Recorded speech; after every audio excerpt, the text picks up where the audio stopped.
عشان هو اتشتم وخد على نفوخه. تمام. انا شايف النهارده واحد مرتعش وعمال يعلق في عز بتاع الدنيا تاكل وعمال يعلق. خايف يتشتم تاني.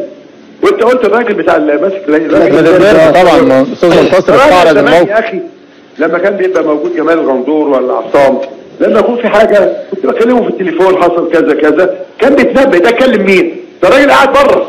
صح. شغال بره دلوقتي يا اختي، شغال بيحلل بره. ما بتكلمش عربي، هتكلم انجليزي. نعم. تمام. نتكلم فين الكبير اللي اتكلمه؟ وانا طلبت رسمي الفقره بتاع التحليل التحكيمي بتاع الشناوي والولد اللي اسمه سمير تتلغي عشان الزمالك. عشان نمشي التعصب، هم دول اللي بيهيجوا الجماهير على الحكام. حكم انا عمري ما شفت قاضي يصدر حكم، قاضي قاعد على المنصه.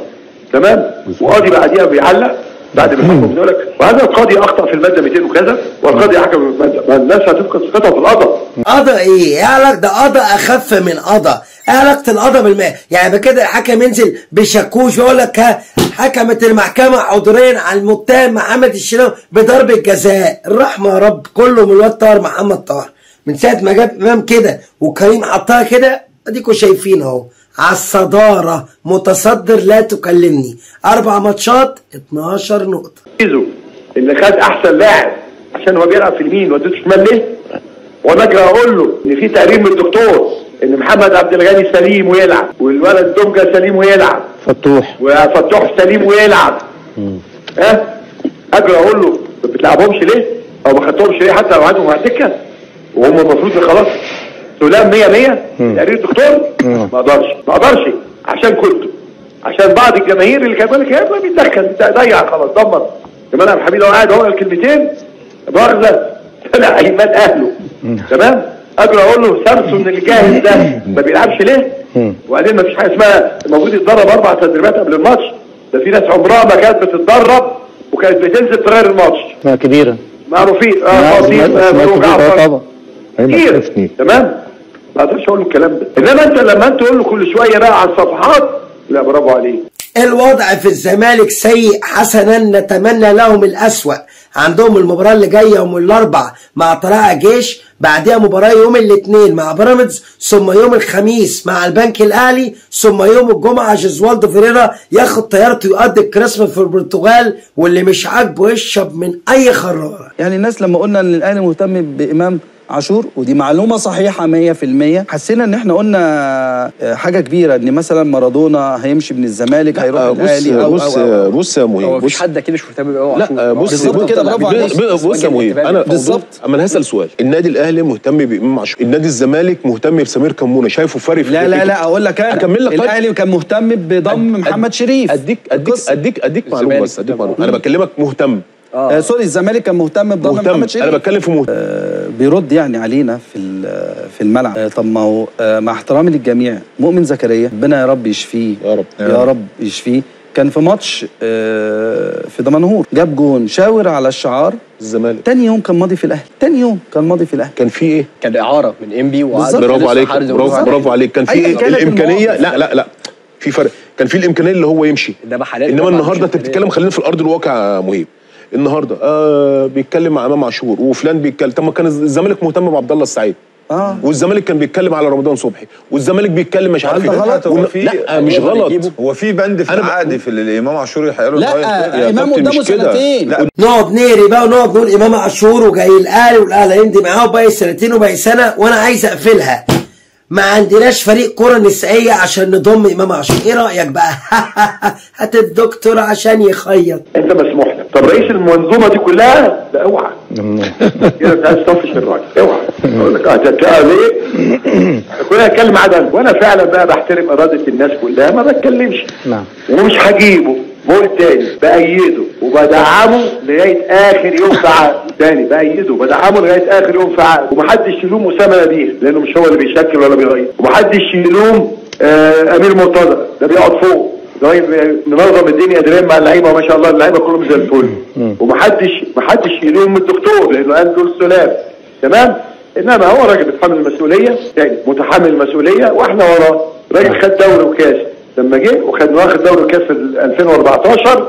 تمام؟ احنا وراه، وانا ما بحتبش بالقطعه خلاص، القصه دي انتهت من زمان. ولما اخفق في كاس لوسيل واخفق في السوبر المصري حضرتك كنت وراه ودعمته وجددت الثقه. بالظبط، ده دورنا كلنا. نعم. كلها 10 ايام عشان يلعبوا بس ال3 ماتشات الباقيين مع الجيش والبيراميدز وبعدين البنك الاهلي. هيقول لك يا بيه مدرب ما بيفهمش حاجه، جايب له صفقات ب 220 مليون وهمشيه وهتدخل واللي مش عاجبه يشرب من اي خراره. عرفنا من احمد شوبير. انت يا ابني عايز تشتغل في قناه الاهلي اشتغل في قناه الاهلي، عايز تشتغل في قناه في المغرب روح المغرب، اتفضل اطلع المغرب كده واقعد تحكي هناك وتنبسط. لكن اللي يحصل ده حاله من القرف، حاله من القرف. ايه القرف ده؟ وتنبي الراجل المحترم اسمه ايه؟ البير اللي هو ألبرت شفيق. ألبرت مش كده؟ نعم استاذ ألبرت شفيق. ده خلي بالك ده كل ده وألبرت بيكتفه، ده ألبرت اتنهد ويروح لافف لك من هنا، واصل النادي فيه في ملايين من الناحيه الثانيه، اصل ما فيش معجوزه الا في ايه يالا؟ في ايه؟ اصل عقد الكهرباء مزور علامه. ده انا قعدتك في البيت تطبخ مع مراتك 6 اشهر، ده اول مره في التاريخ قناه تستوت، هي كانت قناه الحياه. فاحنا بكل ادب والاحترام بنتكلم مسؤولين عن الشركه المتحده، من فضلكم الفقره التحليليه بتاع الحكام من فضلكم لازم تتلغي. كده هتاخدوا الدوري، هتعوضوا فرق ال4 طنات اللي خسرتوه في 4 ماتشات، هتاخدوا السوبر اللي خسرتوه بتاع لوسيل، هترجعوا السوبر بتاع طاهر محمد طارق وامام عاشور. ده لسه صياحكم طرب، الضحك جاي. عشان الكابتن سمير عثمان قال لك ان ضربه الجزاء فيها تحت فرصه. تمام؟ قال لك ده مش قانون، ده توصيات. فانا عايز اقول للكابتن سمير عثمان الوقت الضايع اللي بيحتسب في كاس العالم 10 دقائق دي توصيات. صح. الكره ما بيقول ويت اند سي، يعني مثلا ما تحسبش تسلل على طول، استنى ولو جت جون ترجع تاني. صح. ده توصيات. انت وجهه نظرك كل حاجات توصيات بيعتبر قانون. طب انت وجهه نظرك ان ما فيهاش ضربه جزاء، كابتن هشام وجهه نظرك؟ لا ده مليون في المية يا كابتن ضربة جزاء. انا وجهة نظري ان كابتن هو بيختلف على الصفارة امتى؟ ما فيهاش حاجة، ما ما فيهاش حاجة. انا انتوا ما ردتوش عليا في نقطة. كابتن خالد عشان نكمل تحليل. والله ما ردتوا عليا. يا كابتن خالد حضرتك مقتنع ما فيهاش ضربة جزاء؟ احنا الاثنين مقتنعين ان 100% ضربة جزاء. انا عندي حاجتين. الحكم ما صفرش على كرة سافيو، صفر بعد كرة عبد القادر. نمرة 2 الفار بعت للحكم عشان يقول له الكرة مش ضربة جزاء. ماشي. انا بس اقول لك لو اتاحت فرصة ال3 كور ضربات جزاء، واول واحدة جت في ركبة اول واحدة جت في ركبة الحارس. جت في ركبة الحارس. يا كابتن حتى لو ده طالع يعني انا لو حصل احتكاك، هو طالع الكورة، لو حصل احتكاك وحارس لا دي كيس ثانيه يا كابتن، كيس ثانيه. انا بتفق معاك، الكرة مش ضربة جزاء، دي 3، واحدة لصالح اكرم وواحدة لبرونو وواحدة لاحمد عبد القادر، واللي مش عاجبه يشرب من اي خراره. وبعدين انت من امتى اعلامي؟ هو انت خليك كليه اعلام؟ وانت كنت صحفي يا جماعه؟ نعرف الراجل بتاع التلفزيون ده يبقى شكله كده وجيه، شفايفه كويسه، مش شمخر، واجهه، وصوته كده يبقى جميل.